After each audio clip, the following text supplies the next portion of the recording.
So guys, good morning. Sabihin ko sa inyo, ano nga ba yung dahilan bakit nagpa-refresh tayo ng makina, no? Kasi unang-una, yung takbo ng motor natin ay nasa 130,000. So nung pina-refresh natin yung motor natin, eksaktong 120,000 ang tinakbo. So ano nga ba yung mga dahilan? So ito yung pyesa na pinalitan.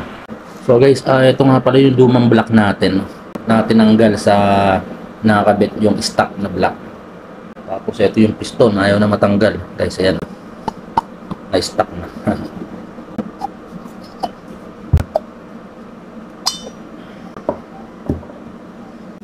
So guys, ito yung lumang piston. At iyan yun, no? Makita nyo, hindi siya masyadong tutong, no? Kumbaga, sunog ng konti pero hindi siya ganun katindi. Yung carbon deposit niya hindi masyado.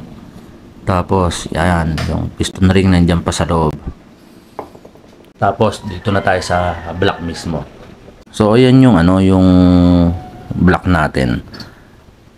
Actually kapag talagang ang iba nagpapalit ng block, kapag may kayod na yung nila, yung loob ng cylinder. Pero yung motor natin, yung block natin na pinalitan, wala siyang kayod. Yung sabi ng tropa natin, si Jericho, yung mismong gumawa ng motor natin, yung naging problema ng block kung bakit siya kumakain na lang is yung sobrang lakas talaga kumain ay yung malalim na part dito sa loob ng cylinder. So guys, eto, pag pinasok natin yung kamay natin dito, wala kang mararamdaman na kayod, wala kang mararamdaman. Pero yung malalim dito mismo sa may malapit dito sa may baba ng head, ay sa may baba ng block, etong dito, part dito, meron siyang malalim na parang gumawa siya ng bewang o parang merong malalim na konti.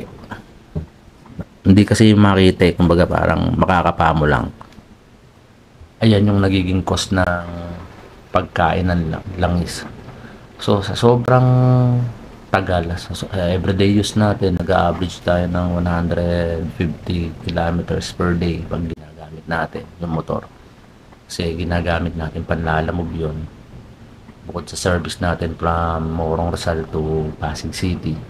Napaka-importante talaga guys kapag gagamit ka ng motor, yung everyday use. Yan, i-maintain mo sa pag-aalaga sa langis. Guys, ang sinasabi madalas ng mga ng mga mekaniko, every 2,000 or every 1,500 to 2,000 mag-change oil na tayo, no? So ito dapat mag-change oil na tayo, 2,300 na yung trip. So ang nangyari kasi sa akin, wala pang 1,000 or nakaka 800 pa lang ako, bawas na talaga yung langis ng motor natin guys. Talagang luging-lugi ka sa maintenance kapag everyday use mo siya. Tapos sobrang itim, malapot. So yun, tulad nga ng pinakita ko sa inyo kanina, wala siyang kayod. Pero yung nangyari, nag-create siya ng na malalim, malapit sa may pinaka ng edge ng pinaka block nyo sa ilalim. So pag ganoon talaga, delikado yun. So yun ang nangyari sa akin, kaya hindi naman tayo nagpalit ng mga connecting rod, hindi naman siya natuyuan. So kasi lagi tayo nagche-check ng dipstick. So ugaliin natin yan guys, mag-check ng dipstick. Siguro kung kung alam nyo hindi nagtatagas yung or hindi nagbabawas ng langis yung nyo, yung motor nyo, kahit siguro mga 2 to 3 days after nyo mag-change oil guys. So guys, kaya naman yung iba na bago pa lang yung motor nasisira na or talagang umuusok, based on my experience, hindi naman umusok or nagbasa yung tambucho ng motor natin.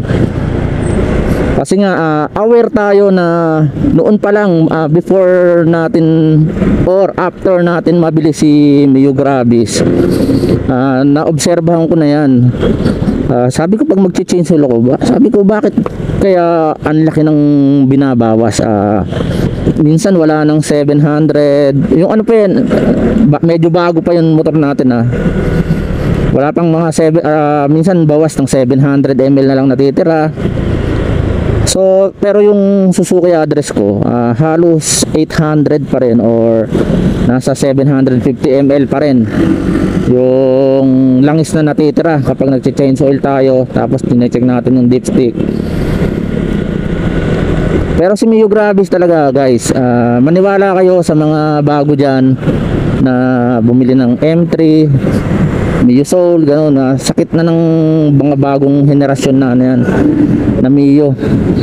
Talagang nagbabawas siya ng langis gawa ng di natin masabi kasi sabi daw Diasil daw yung block nito. So yun yung experience ko. Bigyan ko na lang kayo ng tip.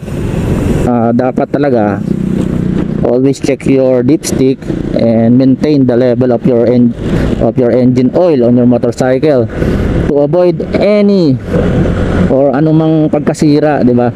Yung sa akin kasi guys, naalagaan ko sa langis to, kaya hindi kumatok, hindi nagbasa yung tambuto, hindi sinaglangis, hindi umusok, kaya ang buhay ng motor ay nasa langis. Tapos baga wala rin naman sa mga ano yan wala rin naman sa mga brand ng engine oil nyo yan. Pero kung iisipin mo, ayan 132,661 kilometers na yung odometer, tapos within 4 years na-refresh siya. So normal na ngayon guys ang magpa-refresh, hindi na tulad nung araw yung mga pampasadang tricycle, yung mga TMX, mga Suzuki, yung Mola, di naman nire-refresh yung mga yan dati kasi steel bore sila. Halos magkakaiba na yung mga technology, yung mga technique na ginamit ng mga manufacturer dito, kasi parang ang habol nila yung bang less init ng makina. So ito guys, papasok tayo ngayon ng pinaparkingan ko dito sa tabi ng Philippine Stock Exchange. So dito tayo, hindi na ako pumipila dyan para magbayad.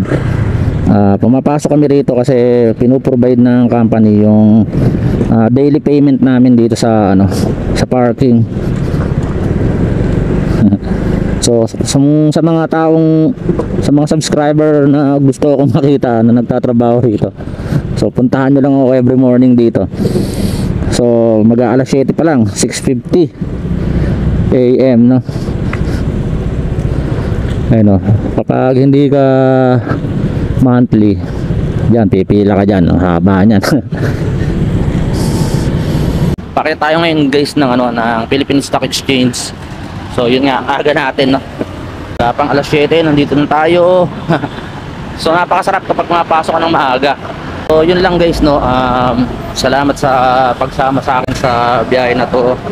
So marami pa tayong pag-uusapan tungkol sa motor natin. So guys, muli guys, maraming salamat. Please paki-follow rin ako sa page natin sa Facebook, Scoria Motovlog. So thank you po.